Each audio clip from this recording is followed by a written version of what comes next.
Hi guys, this is Laiba Abbasi और आप देख रहे हैं मेरा यूट्यूब चैनल। आप लोगों के कन्वीनियंस के लिए मैंने नीचे टाइम स्टैम्प्स दे दिए हैं। जो आपको देखना चाहते हैं आप उसको जो है सिंपली और इजीली क्लिक करके देख सकते हैं। But first of all obviously will start of with Pakistan versus New Zealand का फर्स्ट T20 मैच। आज जो है पाकिस्तान एक नए कैप्टन के साथ जो है वो उतरा था और टीम में भी बहुत ज़्यादा चेंजेस आपने देखे होंगे। प्लेइंग एक्सरसाइज आपको एक दिन पहले अनाउंस हो गई थी और वो आप लोगों ने देख भी ली थी, जिसमें हम we preferred to go with 2 wicket keepers, Azam Khan and Mohammad Rizwan. लेकिन आज क्या हुआ, सबसे पहले तो उसके बारे में बात करते हैं। देखें, हमने जो अगर टॉस जीत के बॉलिंग का फैसला किया और वो थोड़ा सा हमें महंगा पड़ गया क्योंकि हमें 227 रन का टारगेट जो है वो मिला है। ऑब्वियसली हमारी बॉलिंग बहुत पुअर रही। अगर मैं बात करूं आमिर जमाल की, he was quite expensive, conceding too many runs and not taking any wicket. उसके अलावा शाहीन शाह अफरीदी आधे मतलब उनकी बॉलिंग ठीक थी, इतनी खास नहीं कहूंगी। जिस तरह से वो एक जिसे कहते हैं कि एक टीम के अटैक का जो एक लीडर होता है, एक प्रीमियम फास्ट बॉलर होता है, उसको जिस तरह से परफॉर्म करना चाहिए शाहीन शाह अफरीदी ने उस तरह से परफॉर्म नहीं किया। अब्बास अफरीदी की बात करें, कब से बात की जा रही थी कि बहुत वेल डिजर्विंग प्लेयर है और उनको चांस मिलना चाहिए। उन्होंने अपनी उस अपॉर्चुनिटी को पूरी तरीके से अवेल किया और साबित किया कि यार वाकई में he is capable of something. और जिस तरह से उन्होंने 3 विकेट्स अपने डेब्यू मैच में ले ली, that too in one of the countries जो कि सेना में आती है, तो वो बड़ा इंप्रेसिव था। उसके बाद अगर आप बात कर लें हारिस रऊफ की, ठीक ठाक रहे। लेकिन जिस तरह से हम एक्सपेक्ट कर रहे थे कि यार बहुत कोई हमारा ऑब्वियसली जिस तरह का पेस अटैक है, इट्स वेरी जैसे कहते हैं ना कि बड़ा मशहूर है कि यार शाहीन है। ऑब्वियसली नसीम नहीं, लेकिन नसीम के काफ़ी रिप्लेसमेंट्स हैं आपके पास। जमान खान है, ऑब्वियसली हमने उनको नहीं खिलाया, लेकिन जिस तरह का हमारा पेस अटैक बन गया है, आमिर जमाल, शाहीन शाह अफरीदी, हारिस रऊफ, हारिस और शाहीन तो दोनों एक्सपीरियंस है ना, उन्होंने उस तरह से परफॉर्म नहीं किया अप टू द मार्क।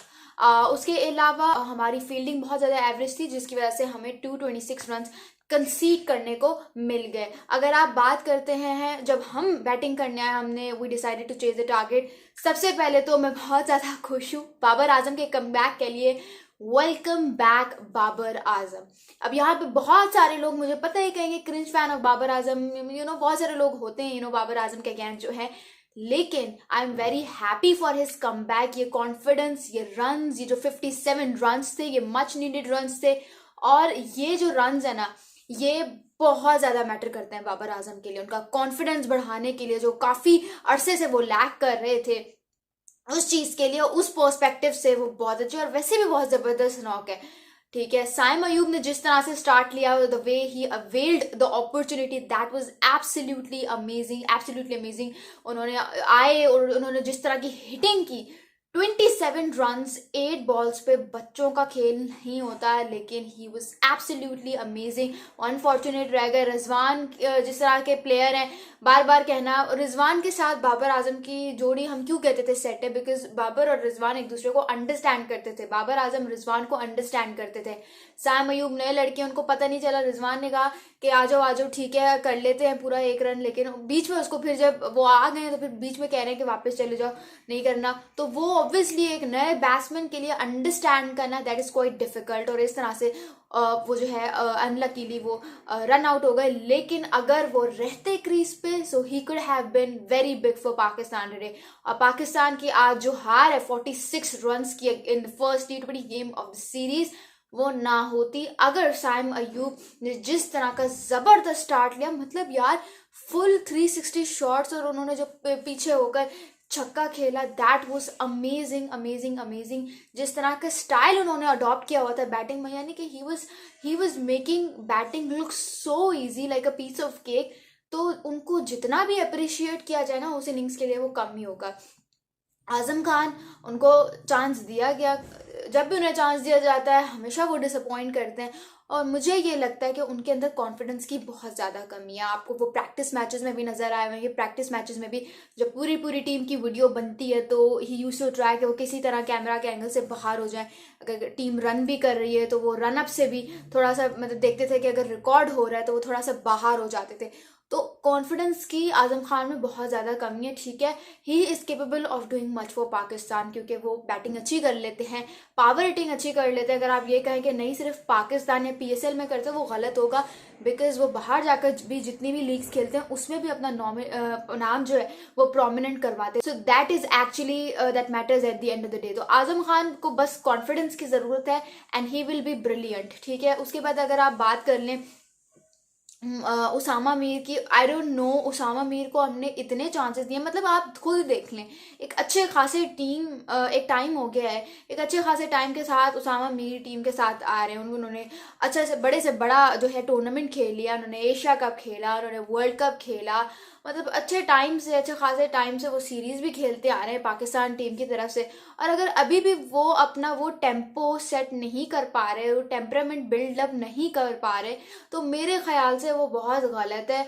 एक सिर्फ लायबिलिटी के तौर पर जो है वो टीम के साथ घूम रहे हैं and he is not able to perform it up to the mark. जब भी आपको मतलब आज वो काफ़ी ज़्यादा एक्सपेंसिव रहे, उसके अलावा कोई विकेट भी नहीं ली, तो उसामा मीर को देखना पड़ेगा कि लाइक उनको लाया गया as a replacement for Mohammad Nawaz, ठीक है। लेग स्पिनर का बहुत ज़्यादा रोल होता है टीम में, राइटली सो। और अगर आप उसामा मीर कुछ करेंगे ही नहीं और most of the time he does nothing, ठीक है, most of the time he does nothing, तो वो चीज़ उनको देखनी पड़ेगी कि किस तरह से वो ओवरकम करेंगे। बिकॉज इट्स हाई टाइम कि हम या तो बिकॉज ऑब्वियसली मोहम्मद नवाज इससे बेटर है, जितने रन उन्होंने खा लिया, जो अगर शादाब होते या नवाज होते वो उससे 10-20 रन कम खा लेते। और ये बात आप लोग ये मत कहें कि नहीं नहीं आपने एक जज कर लिया है, ये बात काफ़ी दिनों से, मैं काफ़ी सीरीज से, एक्चुअली काफ़ी गेम से मैं नोट करती आ रही हूँ कि Usama Mir is doing nothing with his role, but neither he does anything with the bat nor with the ball. तो उनका रोल क्या है टीम में, फिर ये बता दें, तो वो तो आपको देखना पड़ेगा ना। फिर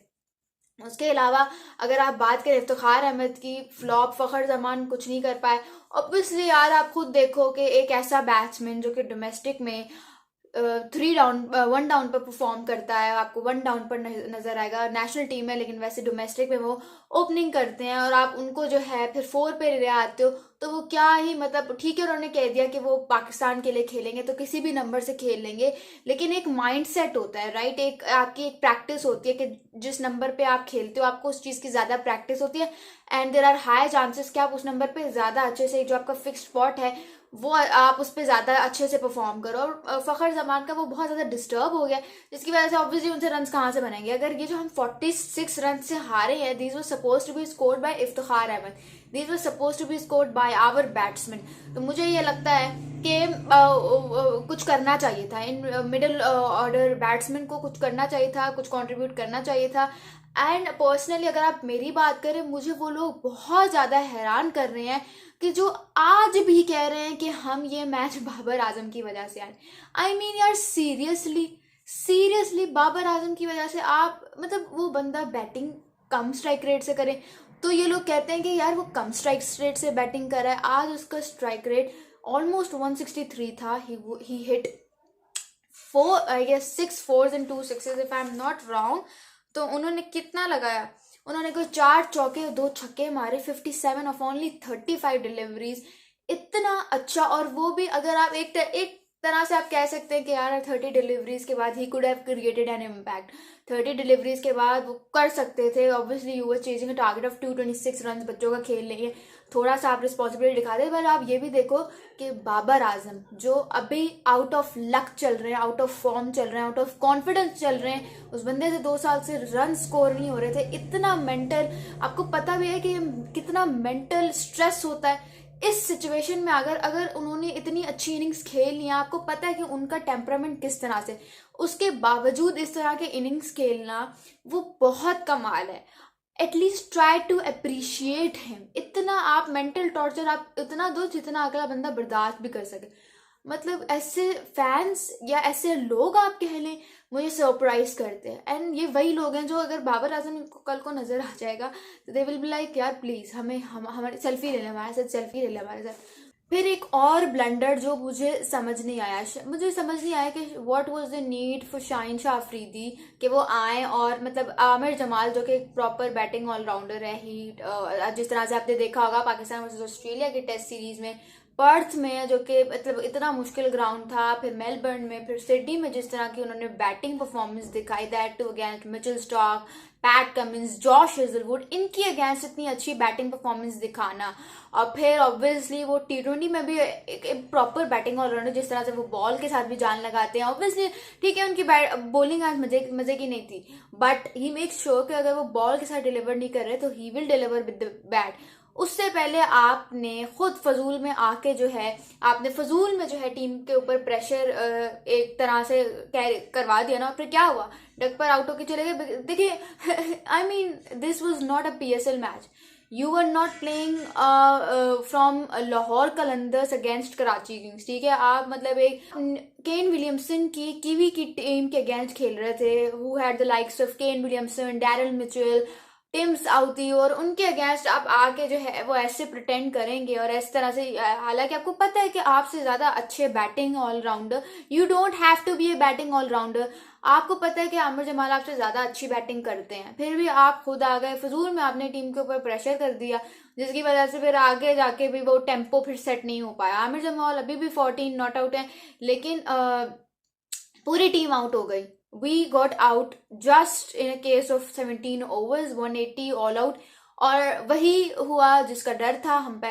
मतलब ठीक है, आप कह सकते हो कैप्टनसी भी मैं ज्यादा बात नहीं करूंगी ऑब्वियसली, बिकॉज ये उनका पहला टेस्ट मैच, पहला टी20 मैच था, और थोड़ा सा वो प्रेशराइज नजर आ रहे थे, जिस तरह से उनको एक ही ओवर में 5 बाउंड्रीज पड़ गई थी, उसके बाद जिस तरह से वो प्रेशर में आ गए, फिर बॉलिंग चेंजेस भी मुझे उनके कुछ समझ नहीं आए।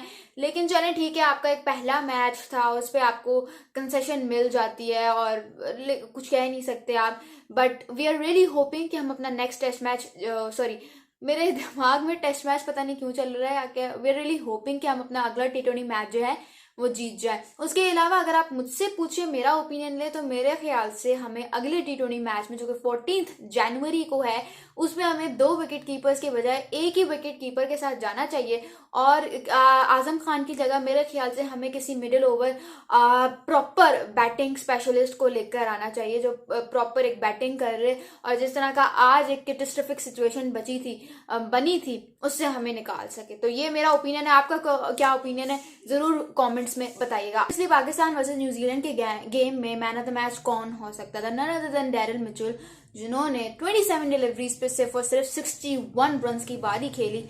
फिर उन्होंने जबरदस्त कारकर्दगी की, यानी कि ऐसा जो ऑलराउंडर है ना यार, वो मुझे भी अपनी टीम में चाहिए। केन विलियमसन अगेन अमेजिंग 57 और 42 डिलीवरीज खेला, जबरदस्त। टिम साउदी न्यूजीलैंड की तरफ से जबरदस्त कारकर्दगी का मुजाहरा किया, 4 ओवर्स में 4 विकेट्स भी ले ली और सिर्फ 25 रन कंसीड किए।